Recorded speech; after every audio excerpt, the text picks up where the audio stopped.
Good morning. Good morning. The Committee on Parole is called to order. Today is Monday, May 22nd of 2023. The time is 8:31 a.m. Members of the panel this morning are to my left, Mr. Roche, to my right is Mr. Freeman, and my name is Pearl Wise. I'll be acting as chair today. Support staff located at DOC headquarters in Baton Rouge is Anaya Moore, Whitney Trustclair, Carla Williams. Thank you. Our remote location is LCIW. Will the staff at LCIW please announce yourselves? Kristen Thomas, Warden. Tara P., ARDC Manager. That's it. That's it. All right, thank you. Thank you all for accommodating us this morning. We are ready for our first case. Would you give us your name? Barbara Ann Allen. Barbara Ann Allen, good morning. Let me go ahead and do your guests. I'm gonna call them out. We have J.C. Allen, your brother. He will be speaking. You can raise your hand. J.C. Allen. He's off to the side a little bit if you want to step forward. Okay. That's fine. All right, thank you. Janice Harding, sister. Thank you. Mary Mitchell, or sister. She out to the side too. Okay. Kawana Causey, your daughter. Yes, ma'am. Good morning. All righty. Johnny Causey, your son-in-law. Yes, ma'am. All righty. Lisa Harding, your niece. Good morning. And Joy Allen Broadneck, your daughter, who will be speaking. Good morning. Good morning. Thank y'all so much for coming. Family support is so important. It's so valuable to us in what we do here. We're glad to have you. And let me explain the procedure. I'm going to read some information into the record, Ms. Allen. Afterwards, I'm going to conduct the interview with you, starting with me, because your shift was assigned to me. After we finish with our interview, we're going to ask the warden to let us know how you've been doing and whatever the warden wants us to know. And after we finish the interview, we're going to give your two speakers an opportunity to speak. And then after all the testimony has been received, you have the last say. You tell us whatever you want us to know, and then we'll render a decision. And do you understand the process? Yes, ma'am. So your name is Barbara Ann Allen. Your DOC number is 481877. Your offender class is listed as first. Your offenses are attempted first-degree murder, attempted second-degree murder, 4 counts. You were sentenced on July 19th of 2004.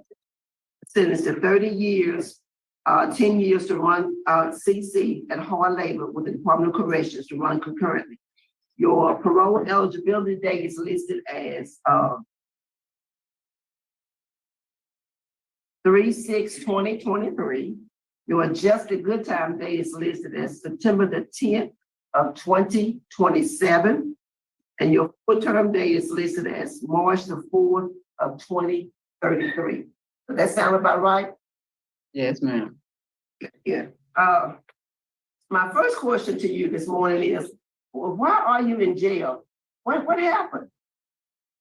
Well, I don't want to elaborate on the case.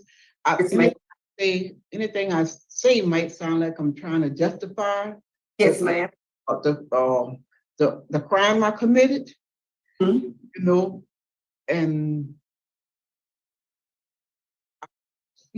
I shot someone. A kid. I guess what I'm asking is, what had they done, or what had you thought they done? Like I say, like I thought it could be a lot of things I can tell you, but yes, I don't want to come across as trying to make it look like I'm justifying them. It'll make you all think that I'm trying to justify the crime and not own up to what I did. But the circumstance surrounding the case is all going to sound like excuses and what you call them, but I don't want to justify what I did. Okay. Yes, I shot someone. Various. My mind. I could tell you a whole bunch of reasons, but it would be justification because I don't want to justify something like that because there's no justification for it. Yes, ma'am, I agree with that, I hear what you're saying, but I read the police report because, and I know the part about, the actual crime where you found the kids and you shot, but I wanted to know what happened to lead you to be driving around looking for those kids. I want to put this on the record, what's in the police report, and then if you want to speak to it, you can, if not, that's fine. But the Well, police report indicated that there were damage to your trailer, where you were living the previous night. And for some reason, you thought those kids had caused the damage to your trailer, and that's why you were looking for it. That's what the police report stated, and I just wanted the record. If you want to speak to that, you can. If you don't, that's fine. really, I wasn't looking. I wasn't going looking for the kids. Had been up to the trailer park earlier to talk to the guy that I saw with the ball that was thrown into my trailer. I went. His mother wasn't home that morning. She was at work, so I was going back over there that evening to tell her that he was going to get in trouble hanging over there with the little guy next door, because it was getting in mischief, and he was with him. He was the one seen with the ball, and that I was letting her know before I called the police, and he was going to get him in trouble because I know her, Good. my in-laws. Okay. Yeah, but whatever happened, it was totally my fault, and I don't want to come across as trying to justify any of this, and I want y'all to know that I take full responsibility for what I did, and I'm sorry that I caused the pain and suffering to the victim and to the Williams family, and that I'm very sorry for what I did, but I'm not trying. I don't want to say nothing that gonna come across as justification, because there's no justification for what I did, regardless of what the reason was.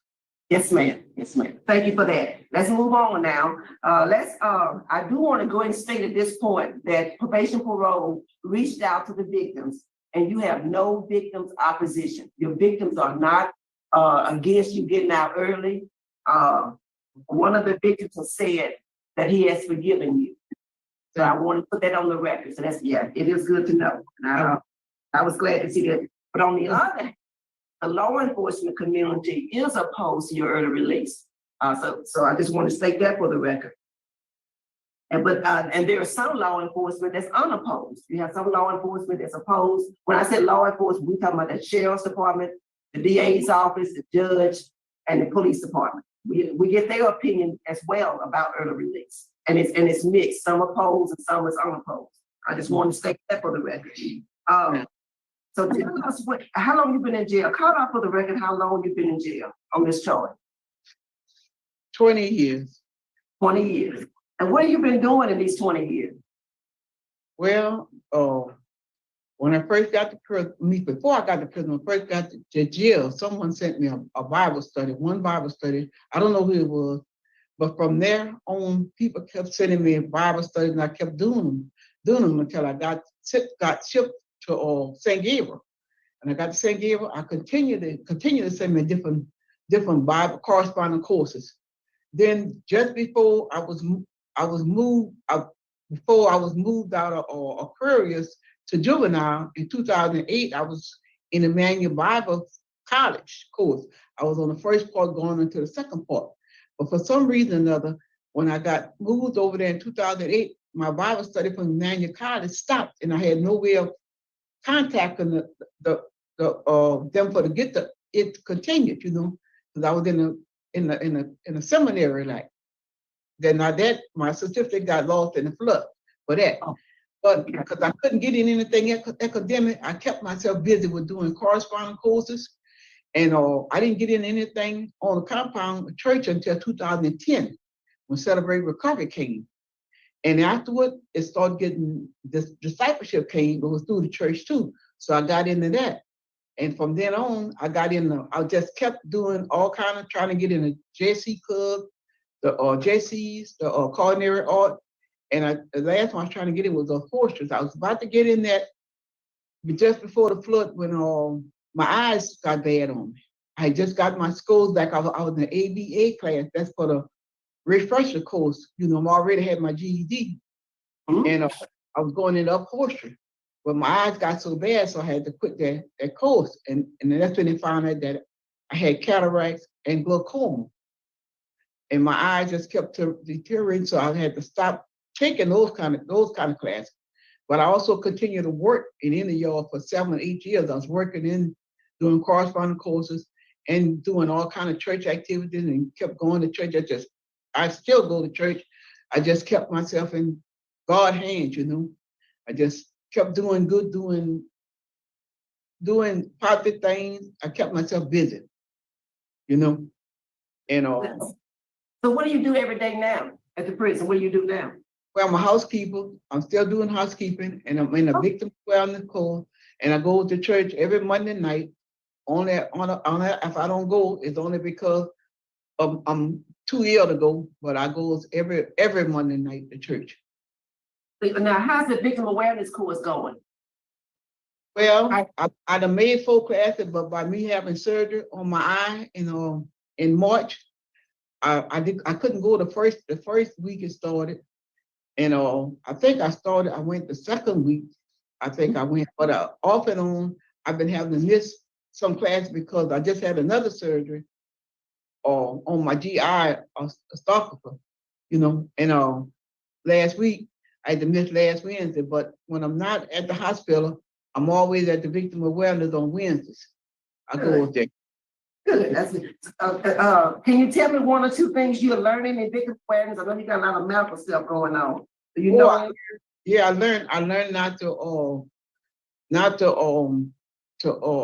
use violence or something, you know, happening, or I won't sit down and I won't think on it. I'm not gonna do it violent. I will handle something through the proper channels. Like we had one lesson there about someone had mugged someone's grandmother. And so some of the people in there say, well, they would have approached the victim because they were so mad and angry. Well, I told them I wouldn't have approached it that way. I'd have let the authorities find out who had did it, the victim. I wouldn't have took it into my own hand and go confront nobody about, you know, an altercation with no one. Good. Well, that brings me to another question. The last write-up you had within 2019 was for a fight. Do you remember what happened with that? Well, the lady kept taking her body and knocking my bed up 2 or 3 feet off the floor. And she was throwing cake and stuff in my bed. And I went and reported. Every time she did something, I go report it. At night, when I work every day. And on the weekend, on my days off, she would have card games there, which I didn't say nothing, couldn't rest. But late at night, she would pull her trunk out and in the dark, bump in my bed. Anything she could to keep me awake, she was keeping me awoke. So the last time before we had it, I was coming back out the front from eating, and she accused me of some kind of piece of paper or something I was supposed to be throw it under her bed. She was sitting in the door waiting on me when I come back from the kitchen. I was waiting on the visit from my daughter. I was going to go take my shower and go visit with my daughter. So me and her had words and everything, you know. And they called it a fight. They called it a fighting thing because my cough I had in my hand, where she kept threatening about she was going to do me this and do me that. And she came over there toward me. Before I knew it, my coffee wasn't hot because I was fixing to drink my coffee and take my shower. And I ended up dashing her. And that's why I went to lockdown. You know. Look, thank you for your honesty in that. I know that was hard. But I do want to say for the record, prior to 2019, you hadn't had a write-up since 2011. So you had, you had managed it very well before that. You do have a history of a DWI in 1999. Do you think you need any kind of substance abuse treatment? No, because I just was a social drinker. And that day, my girlfriend, she kept calling me to come to Tippett. I was working hard. I had been tired and working. She kept calling me to come to Tippett with her and everything. Coming back from Tippett, that's when I got the DWI. Oh, okay. What about drugs? Have you ever tried any kind of drugs? Marijuana? No, ma'am. No, ma'am. I don't. Clean and sober. On the day this happened, you were clean and sober. You hadn't been drinking on the day of this crime that you were in jail for. Do you remember? Yeah, I think I had drank a few beers at my cousin's house. Okay, okay. But thank you for your honesty. I appreciate that. Ma'am. I appreciate that. Thank you. That, so in CR, have you been enjoying CR? How's that been going? What is CR? Do you say you were doing Celebrate Recovery? Oh, yeah, I've been finished that. Oh, good. I finished that and I finished discipleship. And I was finished School of Righteousness, and that was 2010. And I also had two brothers. I had two brothers that died. One died in February of that year, and one died in November. So it was rough trying to graduate. I had two graduations, and I had two funerals to go to. I'm so sorry for your loss. My Was condolences. Yes, ma'am. Now, I do want to say for the record, you got a total of 440 days of programs. So you've been busy, been doing a lot of the right things. yeah. But let's speak a little bit about, I know your daughter is here, about your transition plan. Is it your plan to transfer to Texas? Yes, ma'am. My daughter, me and my daughter. Good, good. That's gonna be a big change for you. You think you can handle it? Yes, ma'am. Yes, I can. How you know you can handle it? Because I know she's gonna keep me on the right track, and she's not gonna let me, you go nowhere and try to get no weapon or nothing like that. Because she's in charge of my finance and everything. She in charge of buying everything I need right now. She takes my baby daughter. She is my power of attorney. Okay, good. Good. I'm gonna be sure that. Okay, good. That's good. I'm glad to hear that. I do want, go ahead, you saying something? Yeah, in the meanwhile, I never got this straight. I was supposed to go temporarily to my brother, Brian Kenneth Allen house, to do it on the outside. I don't know. They never got back with me and told me that what they had to contact my brother, anything. Miss Collins was the lady the last one I thought she was supposed to talk to Miss Hudson. Well, when I went to Miss Hudson told me it was the classification thing for to do it. When I went to classification, they want to tell me it was records thing to do it. And my daughter said she haven't heard nothing from them, by coming to her house, by them giving her anything. Right now, if I do get out, I don't know which way, whether it was book or. Some facilities kind of wait for the hearing and then decide to submit the application. So if you're successful today, then they will submit that request. And with the fact that it is family, it's promising. It's promising that would happen. And how would you support yourself if you go to Texas? What are your plans? Well, I know you have some concerns. So what's your plan? Well, I know that right now with my health condition and thing that I cannot handle a job, but I did do a little work, and then I would try to get my old pension or a pension or something. I have a little bit I can get. Good, because you did work. You were working before, yeah. Yeah. And I do want to state one other thing for the record, and my colleagues may have some questions. DOC, I know they've talked to you about it. They do an assessment. It's called a needs assessment. And you come out high in mental health, and you come out high in antisocial thinking. Do you understand what I just said? Not about the antisocial thinking, though. Yeah, the antisocial thinking is it's the opposite of what you said. You said in that victims class. You've been antisocial when you was telling them other folks that they were gonna go and get the guy that had robbed their grandmother. But like you said, no, the Lord is handled. So that's not antisocial thinking. I was glad to hear that. I just wanted to stay on the record that your assessment at the time you did the assessment, you were high in those areas. So that's not what you demonstrated today. The answers that you've given me, that's not what you demonstrated. My colleagues, Yes, please. Mr. Roche, you want to hear from the one person? Yeah. Warren, you want to tell us what you want us to know about? And thank you, Ms. Allen, for answering my questions. What you want us to? Yes, Ms. Allen's here with us, and she does work obviously in her housing unit as house cleaning. But due to her age and some of the medical and mental health reasons that we have spoken about, it's a little bit slower pace with her job assignment at this time. And, her most recent write-up was in 2019, but she's done fairly well, less than 10 write-ups in the 20 years that she's been with us. So I think that's just something to note. And we will work with her family if she is granted and the interstate compact is granted. We'll work with her family as close as we can just to make sure all the medical and mental health care and any benefits she'll need, we can get that taken care of prior to her releasing. All right, thank you. Thank you. Mr. O'Shea. Ms. Allen, good morning. Morning.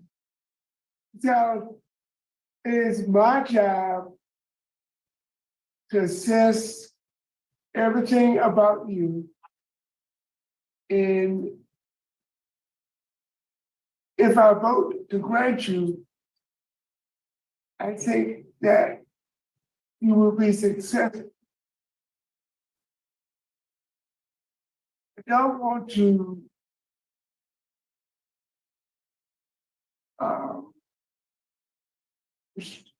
disturb you this morning, but I need to know before I vote, why a 52-year-old woman carrying a gun drove into a neighborhood, got out the car, and approached an 11-year-old child, pointed the gun at his head, shot him, but the gun jammed. And you reloaded, and you shot him in the neck the second time. What was going on that an adult, 52 years old, approached a child and attempted to kill him? Well, I don't remember that I was trying to kill him, but I do remember the first shot. I remember that, but the second shot, it took me a long time till I read my papers. I finally had a chance the last time I've been here to brace myself to read the documents and everything. And if the document said that I shot the second time, it had to be truth. But by me, when that gun was shot the second time, I didn't see nothing but I could feel vibration in my hand, but I didn't see nothing but blackness all the way down there, all around where my hand was supposed to be at. I was supposed to be shooting at. I didn't even remember shooting him a second time. Since the paper said that's what I did it then. You know, I probably did it, but I don't know what You don't remember. I don't know what made me went off like that. Do you remember shooting at the 3 young ladies that was off in a distance? They say I did, but all I know is I felt the gun in my hand moving and vibrating and moving. But I don't know about intentionally shooting at nobody, but I did remember the gun moving this way and that way, and me trying to hold, you know, trying to stop whatever it was. I felt the vibration and stuff in my hand and the gun moving this way and that way. But I never knew those people that say I shot at them. I didn't know them. I don't know them girls. I never did know them. And intentionally shooting at them, I don't believe I intentionally shot at them because I didn't know these people. And I don't know them. And I believe you, Miss Allen. But getting back to Ms. Wise's question, why were you in the neighborhood in the beginning? I told him I was going back. I had been there that morning, which the landlord could tell you I had been there, looking for my cousin Gil, for to tell her that her son, because I saw him with the ball that night in his hand. You know, when somebody had thrown something in my trailer, like a car had run into it. We all was in the bed. We jumped up, everybody in the house jumped up. You know, my daughter, my brother was staying there. We all jumped up, and we didn't know. We thought a car had ran into the trailer. And the first time I looked out the window, I didn't see no one. The second time I looked out the window, I saw him with the ball throwing it around his hand, and I recognized him choking. And was that Hezekiah Williams? It was his cousin, Gus, Gil's son. That's why I went to Gil's house to tell Gil I went that morning, but her landlord told me she was at work, but come back that evening because for her to be back, I told him what had happened, that I saw her son. I didn't know his name was Gus, that I saw him with the ball, and I wanted to tell Gil to let her know to keep him from up there because he was gonna get in trouble. Because the next time they do it, I was gonna call the police. That's what I was Okay. going to my Okay, cousin. Ms. Allen, Ms. Allen, that's for 20 years in the future. Mhm. Do you see yourself in that situation again? And what would you do? I know I wouldn't go out there. I know I would not, I would call the police right away. And I would not try to handle that myself. Definitely not. Ms. Allen, And- thank you so much. Thank you so much for answering my questions. I think you've satisfied my curiosity. Thank you. Thank you. Thank you, Mr. Rocha. At this time, we can hear from Mr. J.C. Allen. What do you want us to know, Mr. Allen? Yes, here. Good. Well, I wasn't prepared, for this, but, you know, like she said, in fact, I hadn't even realized that she had been going through, taking all these courses and stuff like this. I myself, and I'm not just want to talk about me, but by doing so, I know, it's been 6 years in the Marines, and I've been through a lot and seen a lot and done a lot. And I know you can get in some situations sometime that you're forced into, but you have to react. And from what I hear, she's learning how to, instead of trying to take care of these things herself, to react to them in a certain way. Now she has somebody on her side right now, from what I've heard, she has a God on her side that's guiding her and kind of directing her. And when you take the time to accomplish the things she had, I mean, serving, and I know a lot of people, when they get in situations, you got a lot of time on your hand. This is the way to spend it. Spend it to improve yourself in these different situations. I'm 2 years younger than her, and she's always been an older sister to us, a protector to us. And I'm being a parent like she was, and I'm not justifying anything, but I realize a maternal instinct is it's a substance to deal with. And I believe from what I've heard here today myself, that she's accomplished a lot. And that's something to be considered, you know. In fact, I'm proud of her because I didn't know she had did so much. And people that's outside had an opportunity to do these things don't even do it. But and I think that's about it, all I have. All right, thank you for coming today. We appreciate it. Miss Joy Allen. Next. Right. Attorney. Well, I want to start by saying thank you to you all for hearing us this morning and taking your time to review my mother's case. My mother, she has accomplished a lot within the 20 years that she has been incarcerated. She has also mentored and ministered to other inmates who have come through and probably likely been in her dorm where she was. My mother has always been about peace. And I say that because she really doesn't bother anyone. And before this particular incident, to my knowledge, there was not any violent offenses on her record.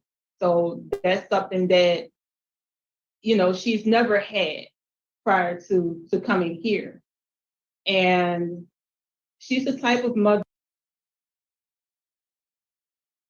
who will guide you, give you advice and so forth. And she gives anyone who comes to her advice. I look up to my mom because she's very strong. She's strong-minded.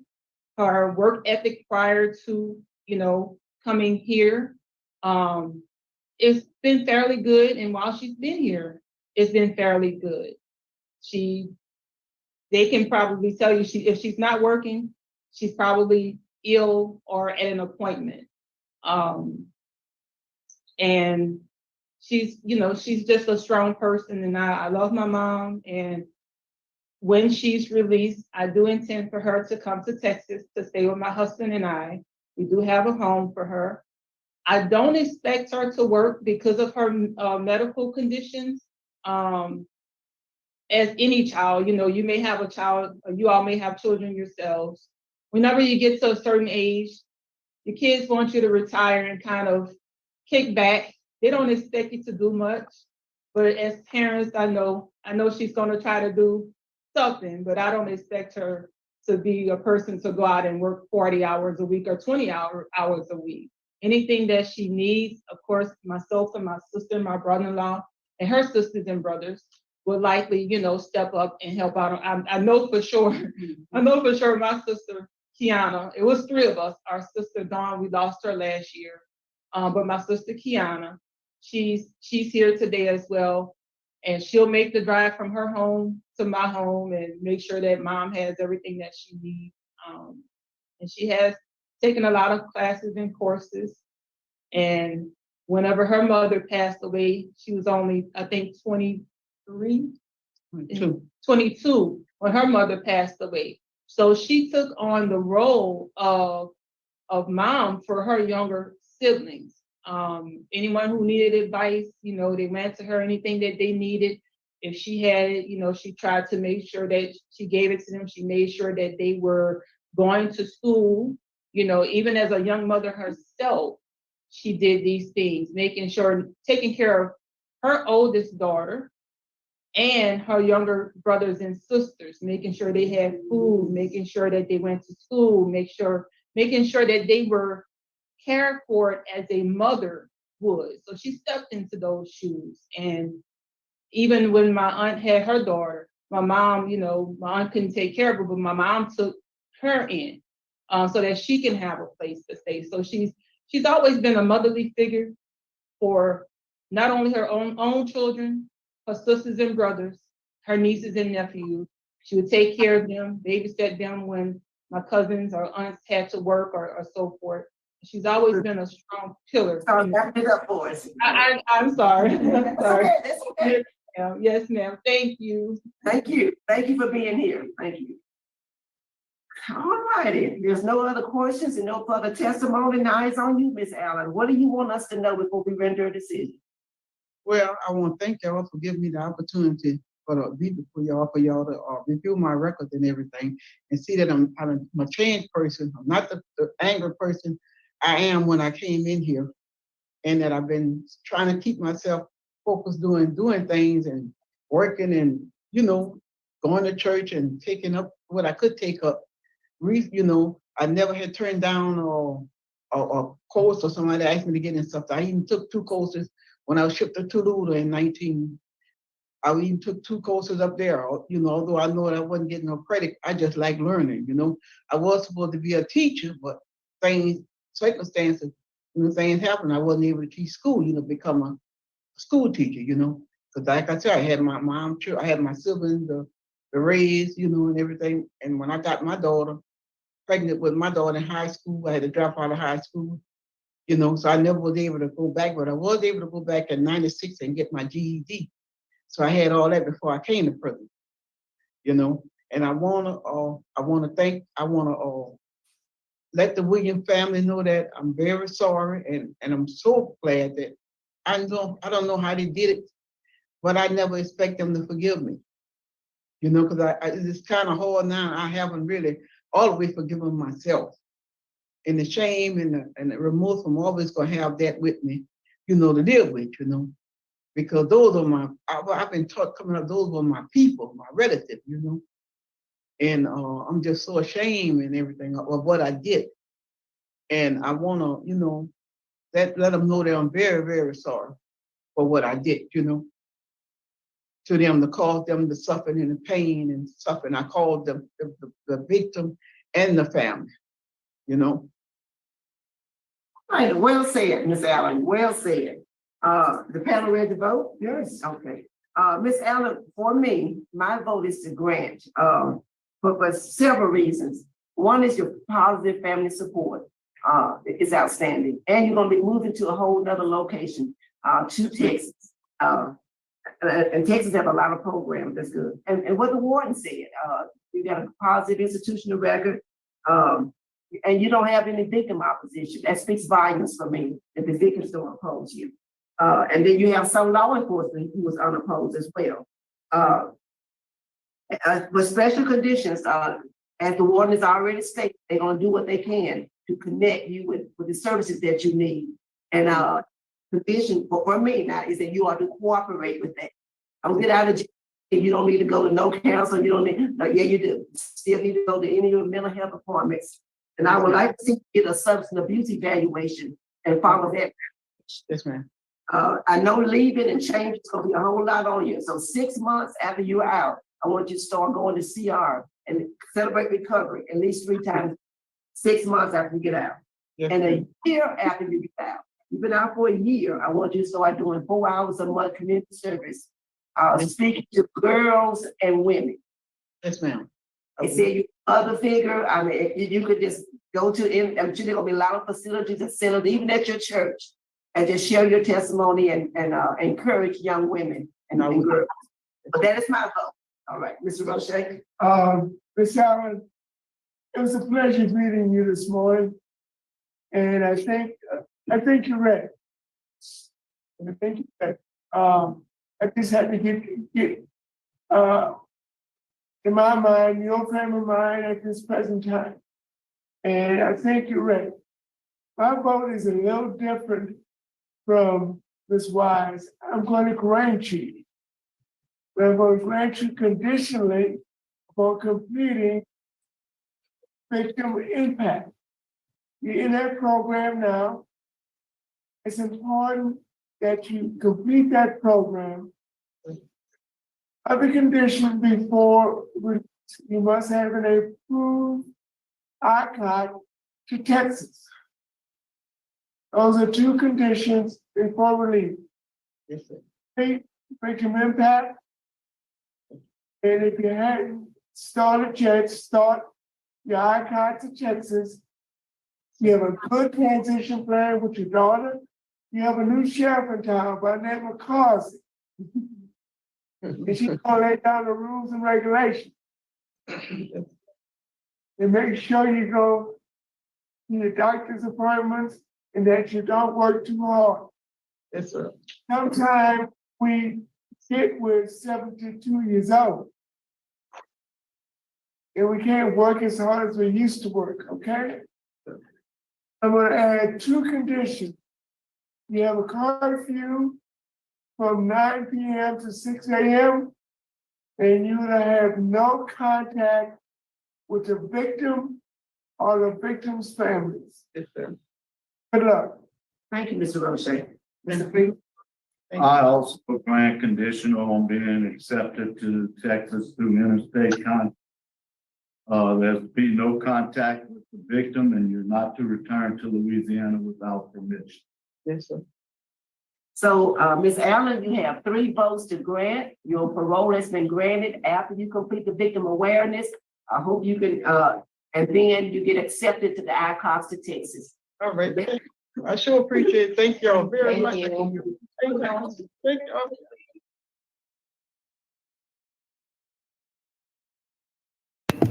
Watch out, Texas. That's all I got to say. We see them ship out a lot of their inmates to Texas, and I'm on the belief that it's something to do with trying to get out elderly inmates.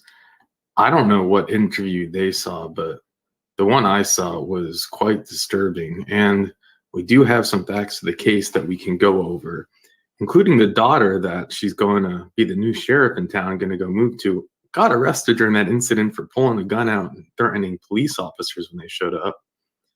So it seems like they're a real good duo right there. We got someone who goes and shoots at a bunch of little kids, and then the daughter that goes and threatens police when they show up.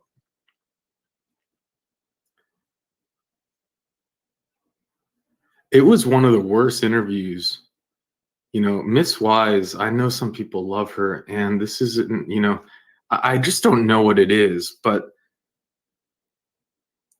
the way that she was running through the interview was as if it was, you know, she was been in prison for shoplifting.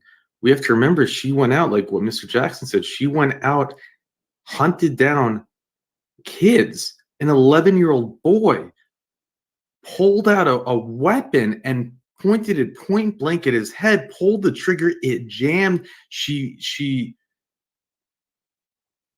corrected the jam and then shot him in the neck. An 11-year-old boy. And when asked by Miss Wise, why did he do it? Her answer is, "Oh, I don't want to say anything that would sound like I'm justifying it." What? Why would you say anything that would be justifying it? Unless that's the only answers that you have. You can say that you snapped. You can say that you have no idea what, you know, you can.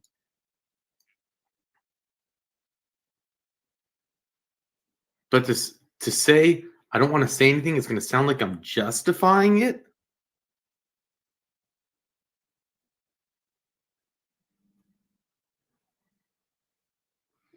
Miss Wise asks her, what did you learn in victim awareness? Oh, well, I learned that in victim awareness, I learned that I should call the police and not take things into my own hand. Oh, good, Miss Wise answered. Good, that's great. That's not even the answer. That's not victim awareness.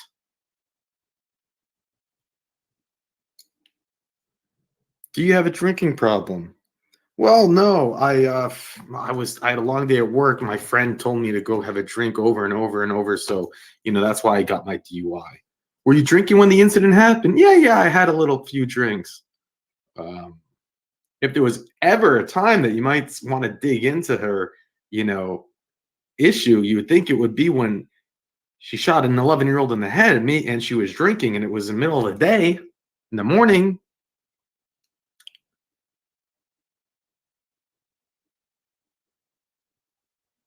You know, if there was like, I feel different people on the board today, it could have been a different kind of interview, but at the same time, I feel like this was predetermined. She is high on antisocial thinking. That's the clinical term for sociopath. And then Miss Y says, but don't worry, I don't think you demonstrated that today in your answers. So don't worry. What?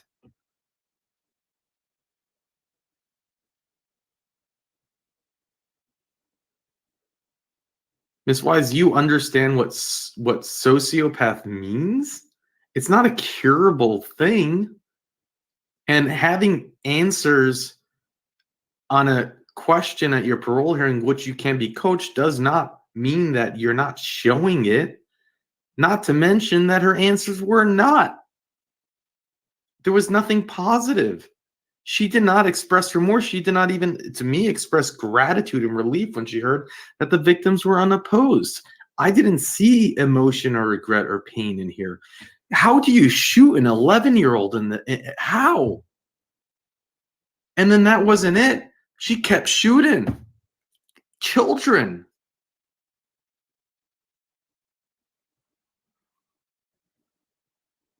I think she got 6 first-degree murder charges on this. Attempted. This could have been, this is going to be a major news story. Who's to say she won't snap again? Well, if it's in Texas, who cares? Who cares about Texas?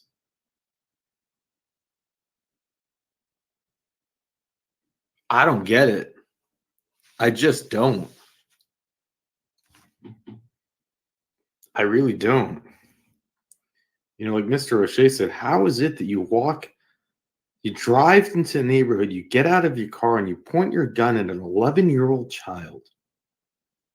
And her answer is like, well, I don't really remember the second shot, but if it says I did it, then I did it. Well, what about the 5, 6, 7, 8 following shots at the other children? Well, if it says I did it, then I did it. And they were okay with that answer. There was like no accountability.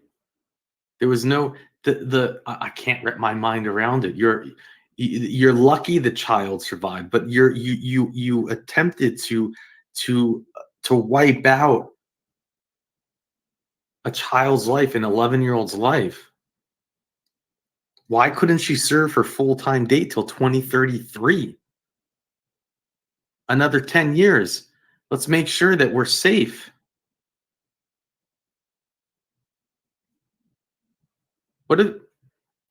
What about this interview made you feel comfortable?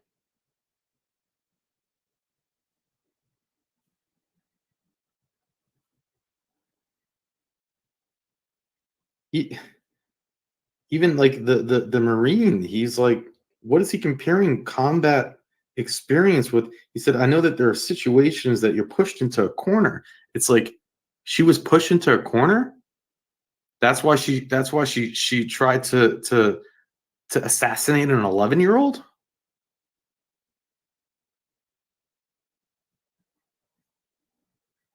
And then to top it off, Miss Wise orders that this woman do 4 hours a month speaking to women and girls. Here is someone that literally is locked up for trying to kill an 11-year-old child.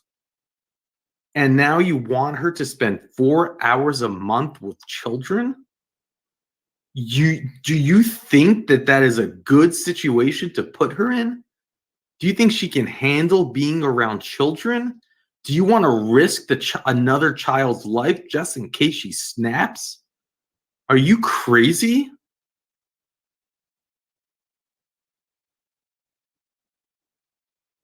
You can't make it up. You can't make it up. And I always try to retain my respect for the board because it's okay that I disagree. It's okay, but you cannot order an attempted child murderer to spend 4 hours a month with children.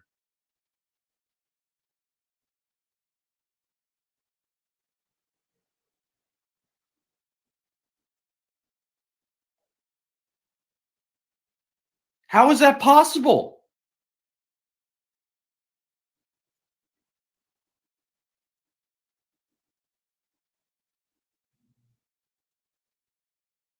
In what world does that make any sense to you?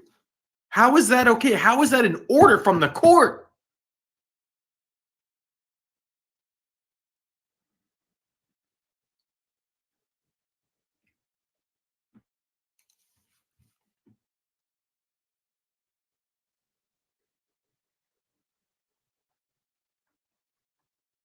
Let's read this.